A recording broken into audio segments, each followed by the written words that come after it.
Assalamualaikum warahmatullahi wabarakatuh. Salam Merdeka Belajar.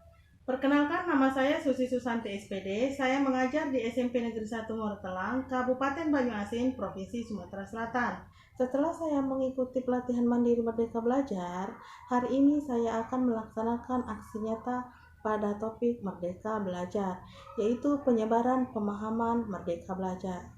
Bapak Ibu guru hebat, pada topik Merdeka Belajar terdapat 5 poin modul, yaitu modul pertama, mengenali dan memahami diri sebagai pendidik.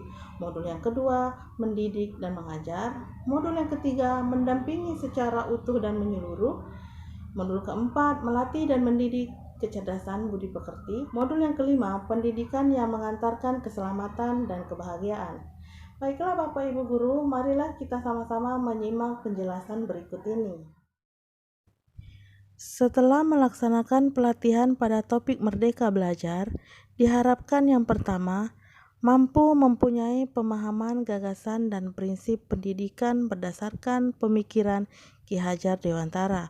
Yang kedua, mampu mempunyai pemahaman untuk memfasilitasi murid agar tumbuh sesuai dengan kodratnya. Yang ketiga, mampu mempunyai penerapan pembelajaran yang memerdekakan murid. Bapak dan Ibu guru hebat, seperti yang sudah saya sampaikan di awal tadi, dalam topik ini terdapat 5 modul yang kami pelajari. Pertama, mengenal dan memahami diri sebagai pendidik. Yang kedua, mendidik dan mengajar. Yang ketiga, mendampingi murid dengan utuh dan menyeluruh.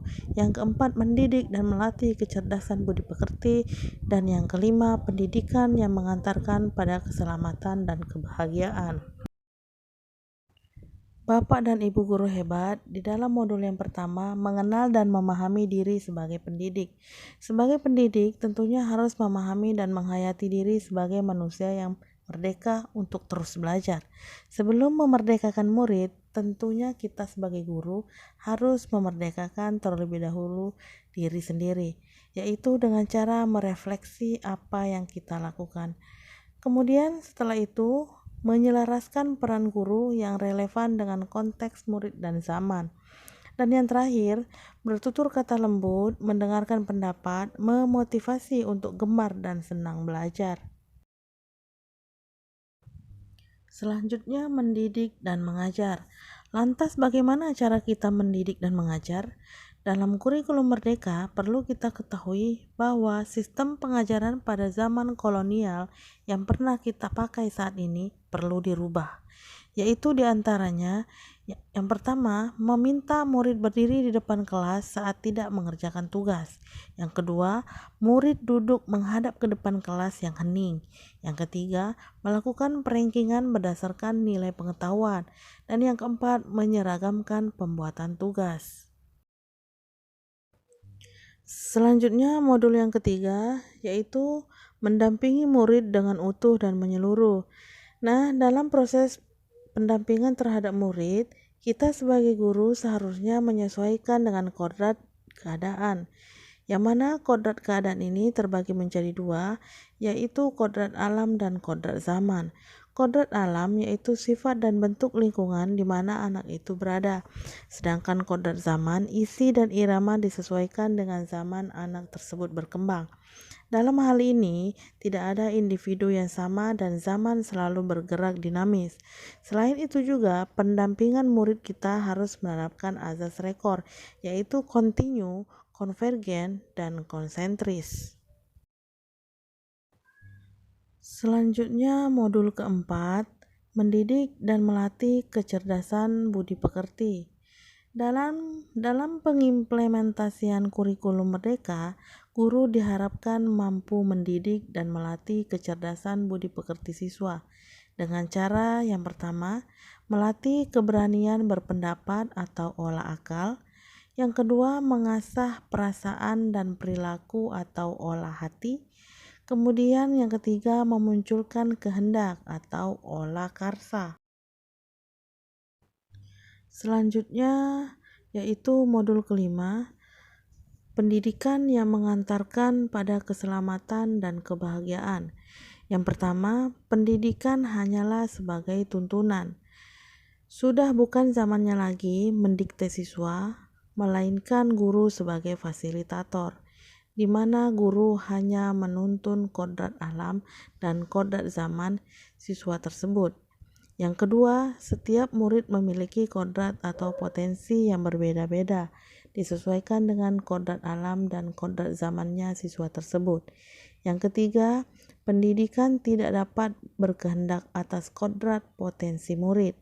Yang keempat, penerapan sistem Among dan semboyan Ki Hajar Dewantara. Dan yang kelima, menerapkan pembelajaran proyek serta digitalisasi pembelajaran. Dan juga pendidikan yang mengantarkan pada keselamatan dan kebahagiaan. Terdapat trisentra pendidikan.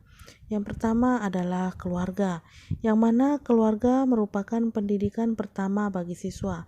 Pendidikan keluarga menjadi pendidikan dasar anak, terutama nilai-nilai agama, budi pekerti, berperilaku, serta cara pandangnya terhadap sesuatu.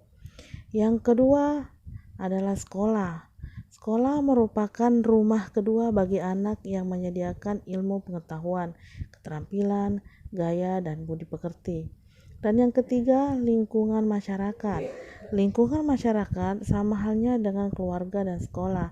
Lingkungan masyarakat sangat berpengaruh terhadap pendidikan anak, yaitu tentang bagaimana anak itu bergaul dan berkembang.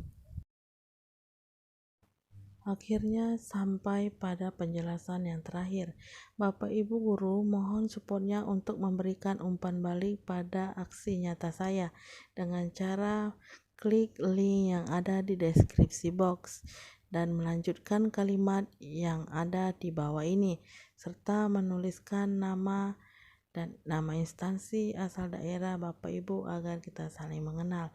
Berikut dua kalimat yang akan dilengkapi. Yang pertama, dari paparan yang disampaikan, sebelumnya saya pikir titik-titik, silakan dijawab.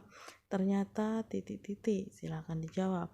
Lalu yang kedua, langkah kecil yang akan saya lakukan setelah ini adalah titik-titik, silakan dijawab. Baiklah Bapak Ibu Guru, demikianlah pemaparan aksi nyata saya. Semoga bermanfaat dan bisa dimengerti. Mohon maaf jika masih banyak kesalahan. Terima kasih untuk Bapak Ibu Guru yang telah memberikan respon atau umpan balik kepada aksi nyata saya ini. Saya ucapkan terima kasih banyak. Semoga kita bisa bertemu lagi di aksi nyata atau video berikutnya. Assalamualaikum warahmatullahi wabarakatuh. Salam Merdeka Belajar.